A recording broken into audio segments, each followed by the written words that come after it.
Por favor, não digam grossedias. Minha mãe mexe no meu celular.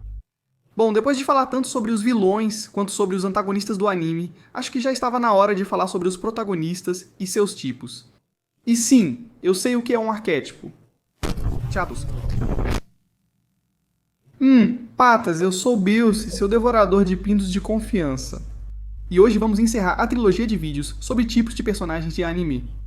Finalmente chegou a vez dos protagonistas. Finalmente poderei falar do meu personagem favorito do mundo do anime, o Esquilo. Camisinhas? Mas antes preciso dizer algumas palavras de conscientização, sem nenhum tipo de brincadeira.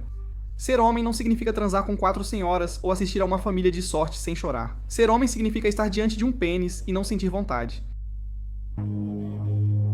Como já é de costume, vou dividi-los em 3 grupos, mais um extra que vou explicar no final. Como primeiro grupo, temos os protagonistas Ed, também conhecidos como os emos estilosos. Ah, se beleza fosse crime, eu estaria condenado por esquartejar 56 pessoas. Os protagonistas Ed são frequentemente relacionados aos Gary Stu, e apesar de que em muitos casos, até demais para ser exato, acontece que um personagem Ed é um Gary Stu. Essa regra nem sempre se aplica. Por exemplo, Kirito do anime Sword Art Online é um Gary Stu do mais alto nível e ao mesmo tempo não tem uma atitude muito Ed. Isso é ruim. Lembre-se, protagonistas Ed são aqueles que você olha e pensa, queria ser como ele. Que carisma, que nível, que presença, que atitude. Será que vou me comportar como o Sasuke na sala de aula para que as garotas reparem em mim? Exemplo disso é Yotaro de JoJo's. Só de falar Jojo eu já fico com vontade. Yotaro é incrível. Não tem como fazer o cara se sentir intimidado ou ficar nervoso. Ele é astuto, inteligente e calculista. O Stardust Crusaders tem 17 anos e mede 1,95 m com um corpo de fisiculturista, cara de galã e um visual estiloso. Eu, aos 17, parecia o Meliodas, mas feio. Saindo dos JoJo's, temos Light Yagami, de Death Note. Esse cara se achava um deus purificador e era totalmente maluco. No início, ele era só um adolescente Ed, sempre reclamando de como o mundo está ruim e essas coisas. Depois ele virou um psicopata que ficou maluco de vez, e acabou desse jeito. Ainda assim, ele é fascinante, e queria mais protagonistas assim no anime. Como terceiro exemplo, eu quis trazer algo um pouco mais indie, que é Tokita Uma de Kengan Ashura.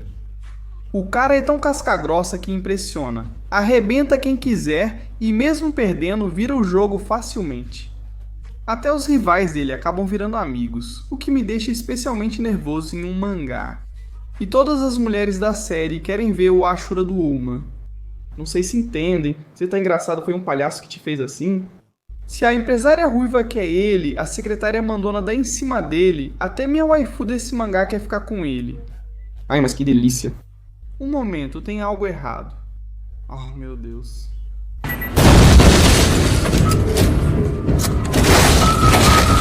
A maioria dos personagens Seiji tende a ser bastante rasa pelo fato de que já vem de casa com todos os atributos no máximo. Como um personagem de role-playing game após 5.000 horas de jogo. Por isso, costumam ter pouco desenvolvimento, pois tudo é muito fácil para eles. Agora vamos para o segundo tipo de brota, que seria o clássico. Protagonista de shonen, que é o tridente bobo, na maioria das vezes é extremamente beneficiado pelo roteiro. Não falem besteira, porque me dá vontade. Não sei qual personagem iniciou o estereótipo de protagonista de shonen clássico. Mas fosse quem fosse, começou algo que faria história. Um dos maiores representantes desse tipo de protagonista é o Sr. Goku. Não tem nada sobre o Goku que já não tenha sido dito. Nosso Saiyajin é impulsivo, mesquinho, de quociente de inteligência baixo, barulhento às vezes e meio inconsequente. Alguém sabe em que episódio isso ocorre?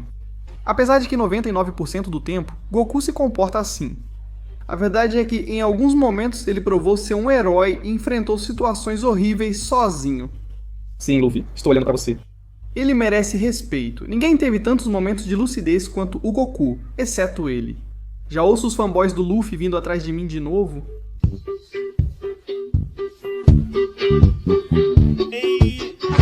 Meu caro Tragapitos, One Piece é meu terceiro ou quarto anime favorito, mas Luffy representa muitos estereótipos negativos de protagonistas de anime. Zero desenvolvimento, tudo acontece de graça pra ele, mas continua um idiota. Comportamento impulsivo frequente que põe em risco de morte quem está ao redor. Power-ups momentâneos, tirados do nada, resistência duvidosa, apoio do roteiro de uma forma desrespeitosa com o espectador e ajuda constante de personagens secundários em todos os seus confrontos. Mas enfim, já tem um vídeo falando sobre isso e todo mundo ficou muito bravo comigo. Então, viva One Piece! Isso aí, o melhor anime de todo mundo. Meus amigos e eu nunca erramos. Luffy é um grande e profundo protagonista, temos um ótimo critério. Por fim, destaco Joseph de JoJo's como um bom exemplo do clássico shonen. Ele é barulhento e imaturo como os outros citados, mas diferente deles, Joseph sabe se comportar e consegue me fazer rir, algo que os outros não fazem. Ele tem construção e desenvolvimento marcantes, ele mantém sua essência, mas amadurece conforme as situações ocorrem em sua vida. Reconheço que ele teve muita plot armor, pois foi sortudo em várias situações. Ele é meu ioiô favorito e aproveito qualquer chance para puxar o saco dele. Quem é Loquendo e por que tem tantos vídeos? Embora esse tipo de cara seja muito criticado, todos temos carinho por ele. Por ser algo tão clássico e tão relacionado ao mundo do anime como são os peitos. O último tipo de protagonista é o que pessoalmente eu acho mais interessante, que é o cara crível. Ou seja, os personagens que são mais humanos e orgânicos e se destacam por isso em relação aos outros personagens de anime. Nesse grupo estão todos aqueles personagens que poderiam perfeitamente ser uma pessoa na vida real. Ninguém no mundo real é como Luffy, exceto em casos de graves problemas mentais. Ninguém sai causando confusão o tempo todo, sem pensar nas consequências, como se o mundo fosse seu, a não ser que, como disse, você goste de Toradora ou seja deficiente mental, o que dá no mesmo. Também ninguém é como Jotaro, principalmente porque ninguém é tão bonitão. E em segundo lugar, porque ninguém quer estar a cada 5 minutos à beira da morte e com todos os seus entes queridos em perigo. Se comporta como se estivesse jogando uma partida de Animal Crossing. Um exemplo interessante desse grupo seria Shinji, de Evangelion, que é super criticado e sempre pelos motivos errados. Shinji é muito covarde porque não sobe no Levi e acaba com todos. Os anjos? Sério, cabeça de Piton nuclear? Shinji é um garoto de 14 anos que tem a responsabilidade nas costas de lutar contra malditos anjos. Você está me dizendo que, com 14 anos, ou até mesmo com a idade que você tem agora você seria capaz de entrar em um robô psicopata gigante e lutar contra outros monstros como se nada fosse, com a responsabilidade de salvar todo mundo nas suas costas? Claro que sim, se isso for verdade, eu não gosto de patas. Fala sério. Outro exemplo muito criticado é o Eren. Só fala e deixa minha casa fazer tudo pra ele. Aliás, essa garota pode até ser rica e tudo mais, mas ela é uma Meizu ambulante, seja Ackerman ou Uchiha. A questão é que Eren é um garoto bobo, e isso está tudo bem, porque mostra que ele é bem jovem, que ainda não entende tudo da vida e que comete erros. Ele sente medo, tem dúvidas, falha e é fraco às vezes. E isso é certo, pois no mundo real as pessoas são assim, têm inseguranças, medos, falsas expectativas e principalmente isso.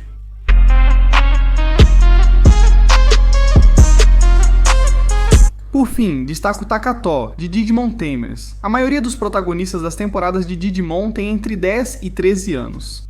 E todos, repito, todos têm os seus 10 malditos anos mais coragem, convicção e ética do que qualquer adulto médio.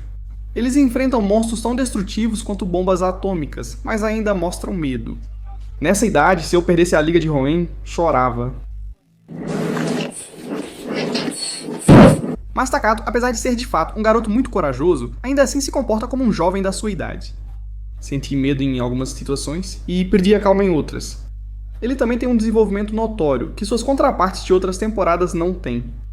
Por esses e outros motivos, Digimon Tamers é a melhor temporada do anime Digimon. Caramba, porra.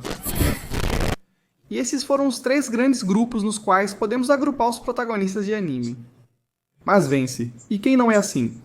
O que acontece com aqueles que se encaixam em 2 ou até 3 grupos? Quem pegou o hentai? Esses são os protagonistas mistos. Neste grupo vamos incluir personagens que podem pertencer a mais de um dos grupos citados. Naruto é um bom exemplo, achei que ele se tornaria um clássico de shonen como Luffy e Goku por sua personalidade. Ao analisar percebi que Naruto, diferente dos outros, teve uma evolução marcante. Embora seja um clássico de shonen por vários motivos, ele também se destaca pelos personagens críveis e humanos devido ao desenvolvimento interessante. Como exemplo secundário, destaco Bucky, que no início agia como um típico protagonista de shonen, impulsivo e imaturo. Mas aos poucos ele teve um grande desenvolvimento que o levou hoje em dia a ser um cara bastante frio. Além disso, pelo estilo, o Buckethead pode de certo modo se encaixar nos 3 grupos de protagonistas por causa disso. Isso quer dizer que ele é um super protagonista ou algo assim? Ele só tem um pouco de cada, nada além disso. Jonathan é considerado uma divindade, ser de luz, puro e perfeito. Então não conta. Bom pessoal, espero que tenham gostado do vídeo. Vocês já sabem que se compartilharem meu canal, ajudam muito para que esse projeto cresça. Não se esqueçam de me seguir nas minhas redes sociais. O link de tudo está na descrição. E a gente se vê nos próximos vídeos. Até a próxima.